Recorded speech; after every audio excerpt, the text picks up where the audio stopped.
In 1956, a millwright named Harold Vance raised 4 children in a 2-story house in Dayton, Ohio, on $3,900 a year. He never once bought a paper towel. He never paid for a haircut. He never ate a meal his wife had not built from raw flour and bone. He owned the house outright. He owned the car. He put $30 a month into a savings book at the corner bank. The men beside him on the line earned the same wage and lived paycheck to paycheck.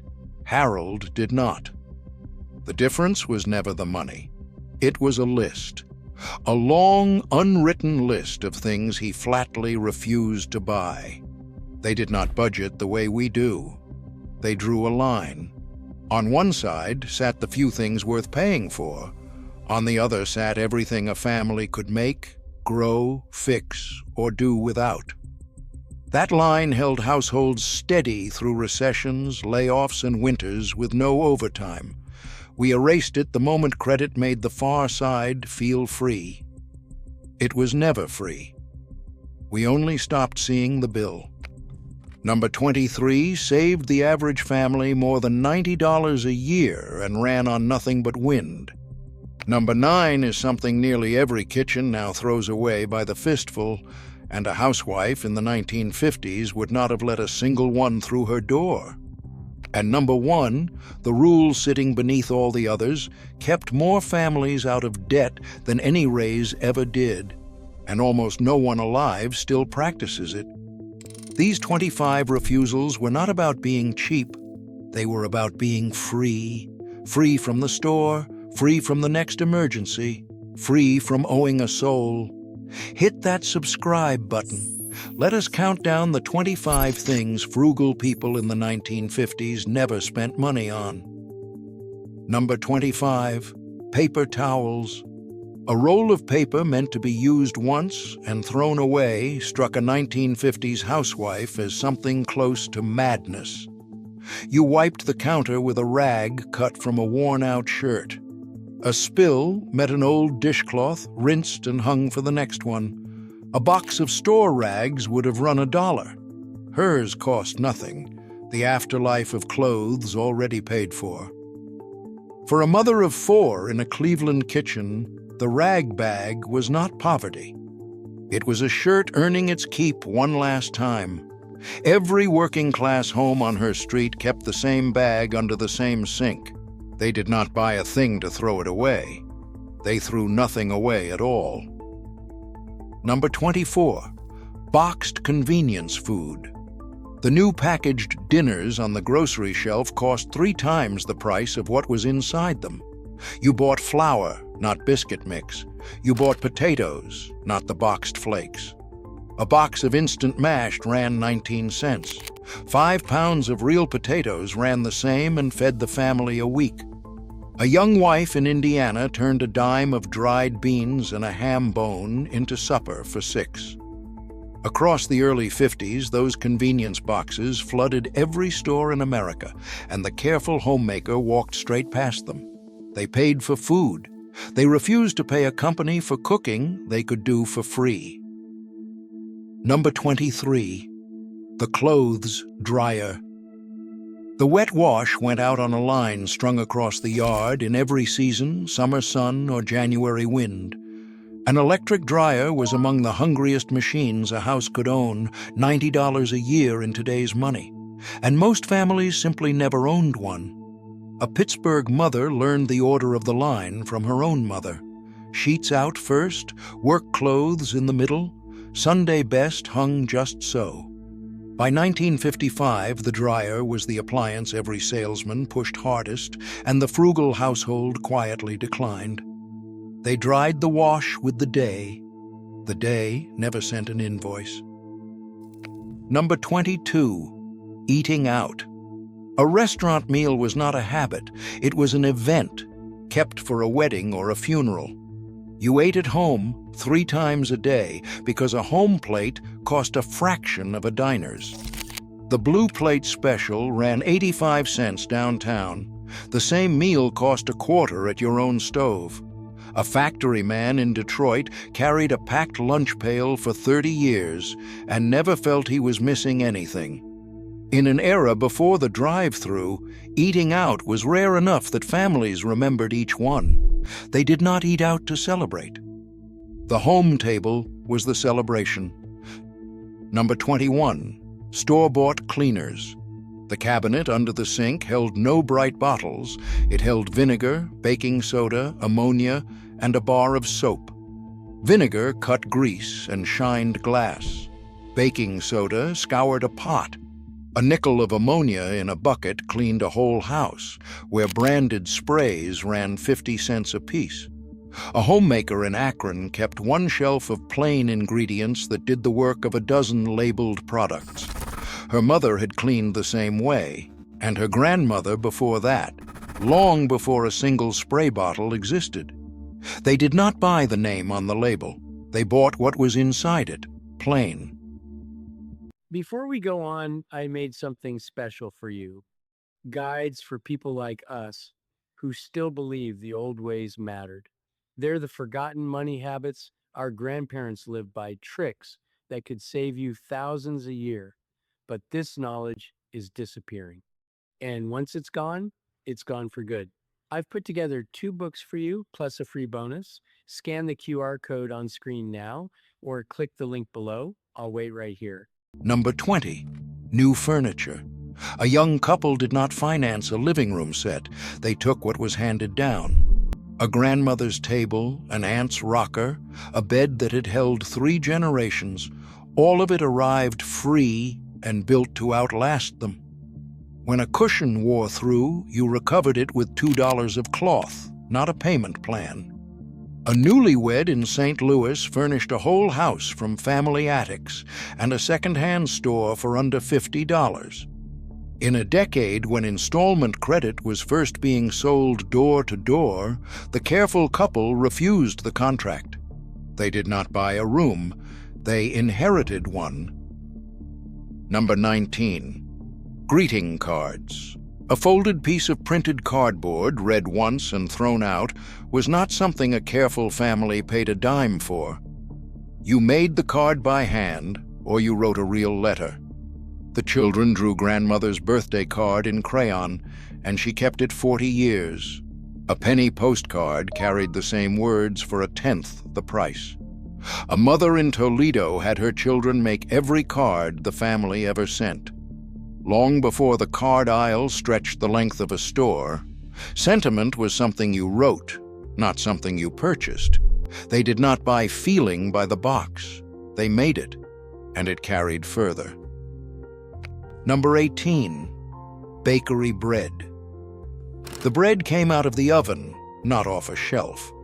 A few cents of flour, yeast, and salt became 2 loaves. A store loaf ran 16 cents, and a family ate one a day. Across a year, baking at home saved better than $40 and filled the house with the one smell every child of that era still remembers. A farm wife in Iowa baked twice a week to a rhythm her daughters could set a clock by. In farm country, buying bread was nearly unheard of, a thing only the helpless did. They did not buy the loaf.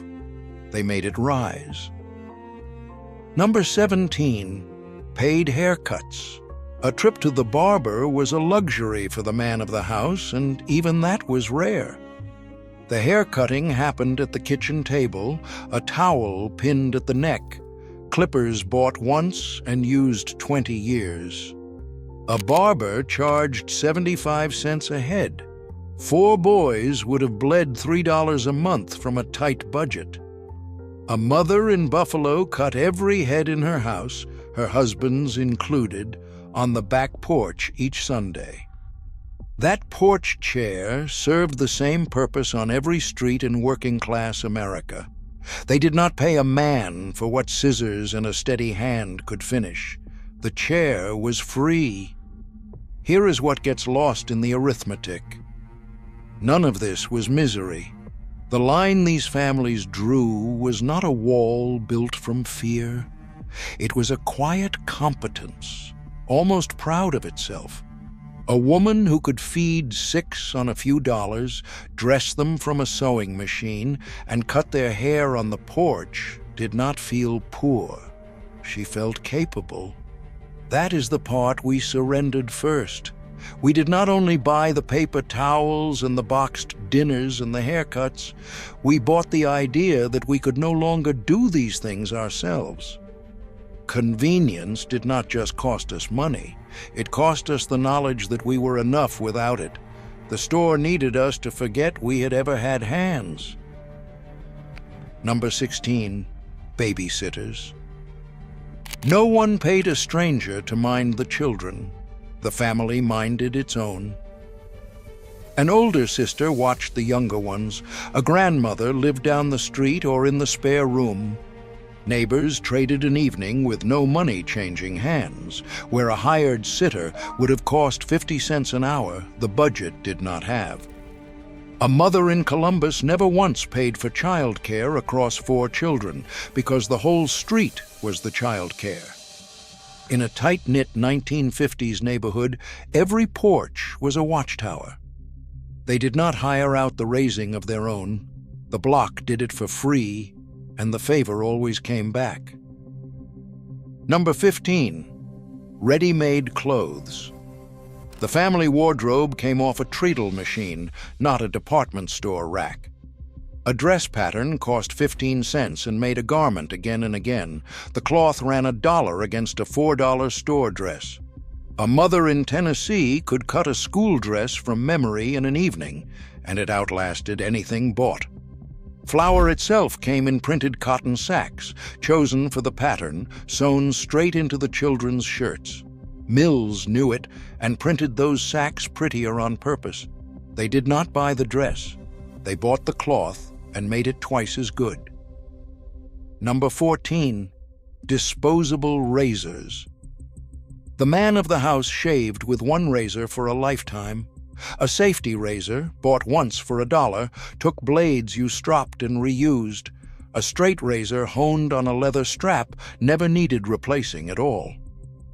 A pack of throwaway blades was a small, steady bleed a careful man simply closed off.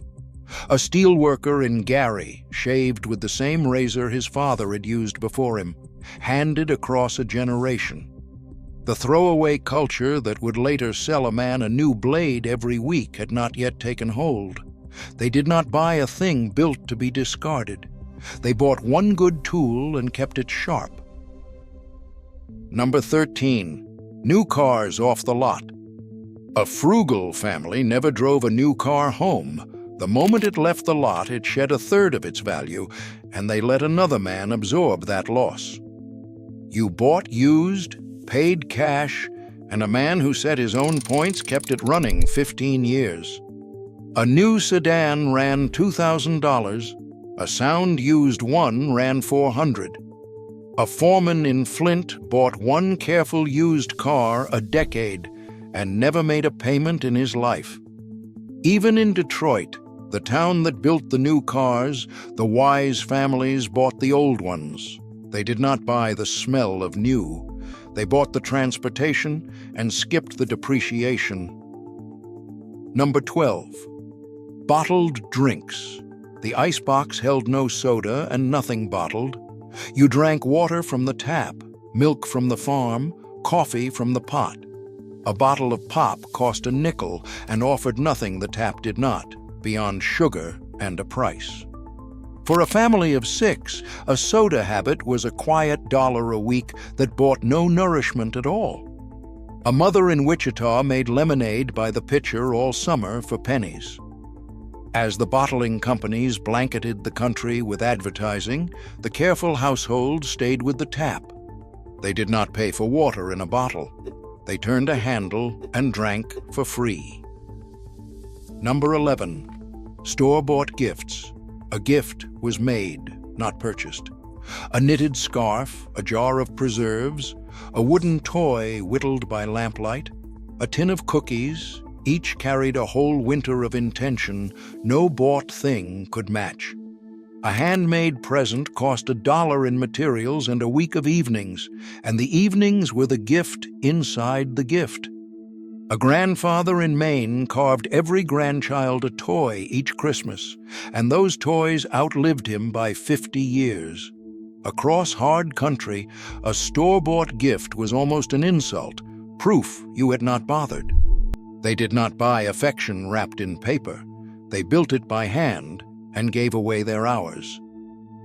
Number 10. Commercial pet food.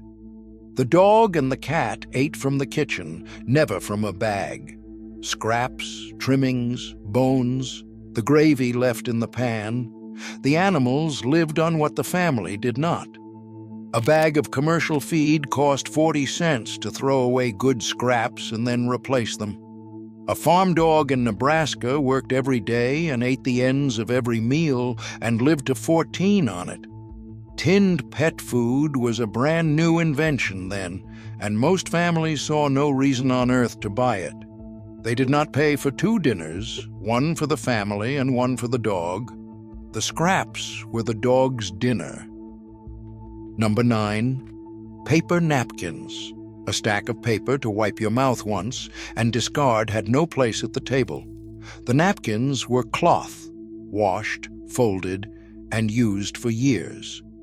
Each person kept a ring to hold their own between meals, so one napkin served a week before laundering. A box of paper napkins ran a quarter for something headed straight to the trash. A hostess in Richmond set cloth at every meal, plain on weekdays, the good linen on Sunday.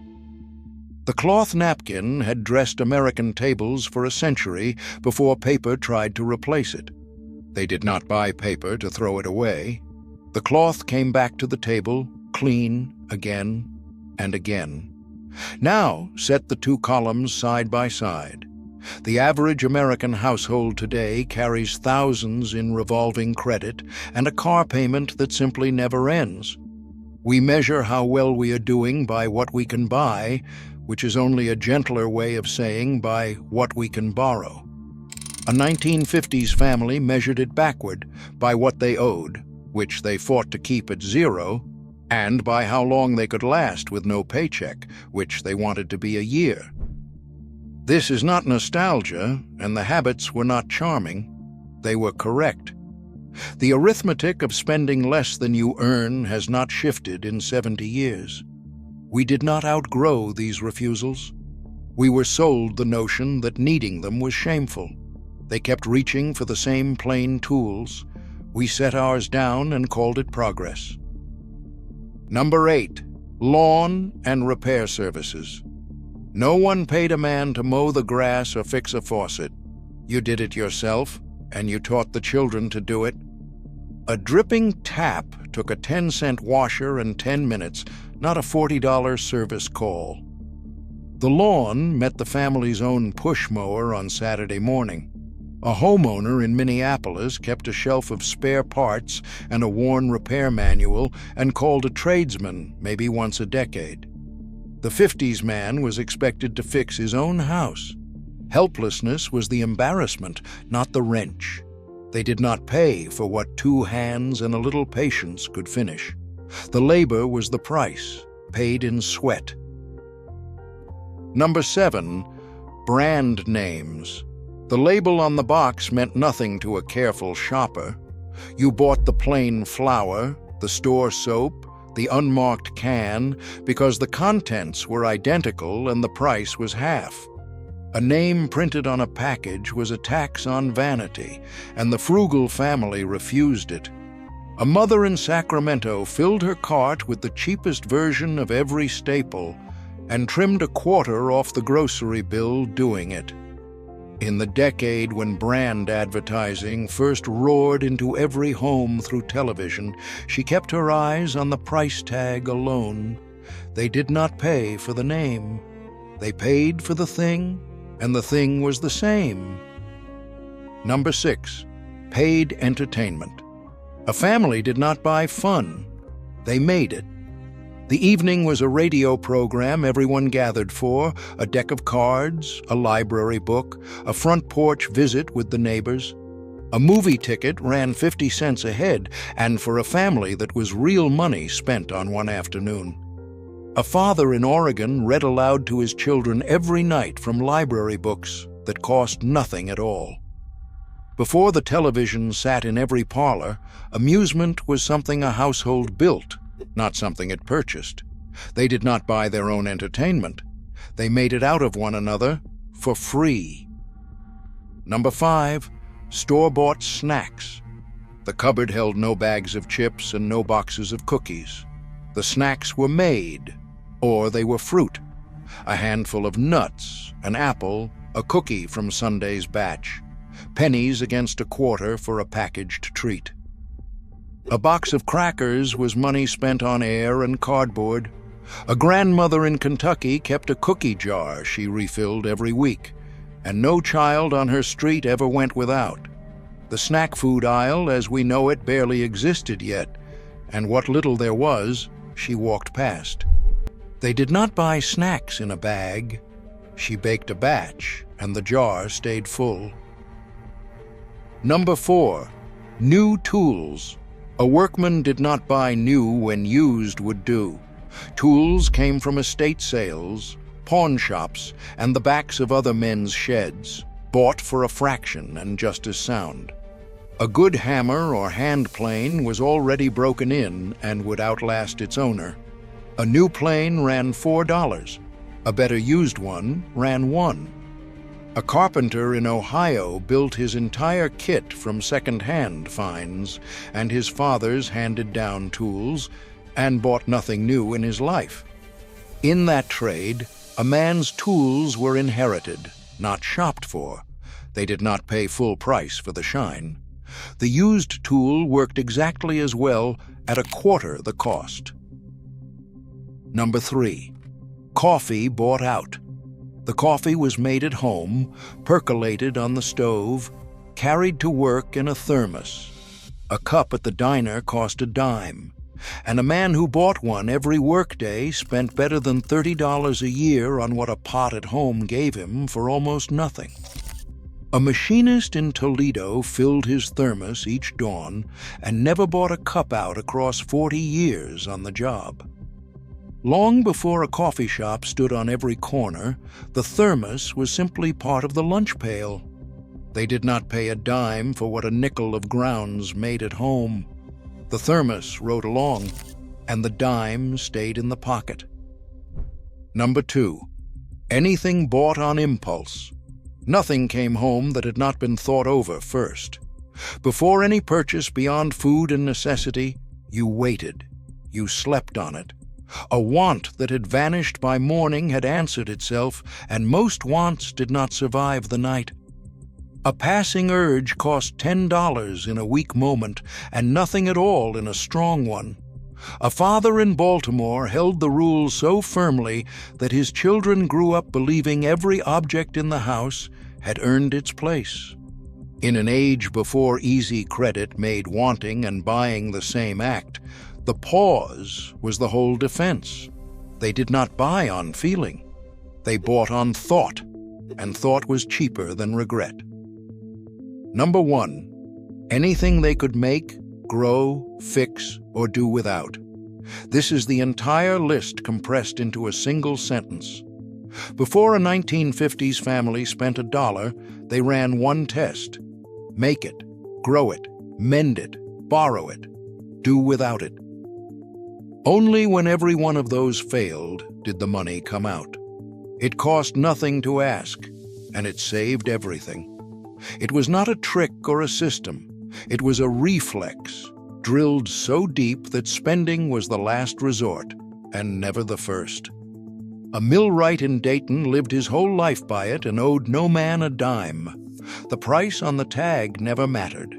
The test came before it every single time. Make it, grow it, fix it, or do without. None of these refusals required a high wage, a banker, or a single dollar these families did not already hold. They required attention, the willingness to look at money plainly, without shame and without fantasy. The people who lived through the lean years understood something the country has spent 70 years trying to forget. Comfort is not the same as security. Convenience is not the same as freedom. The ability to buy anything you want is worthless beside the ability to need almost nothing. They did not get rich. But a millwright in Dayton owned his house, filled his savings book, raised 4 children, and never owed a living soul a dime. On his street, he was not the exception. He was the ordinary man. They were never the poor ones. We were.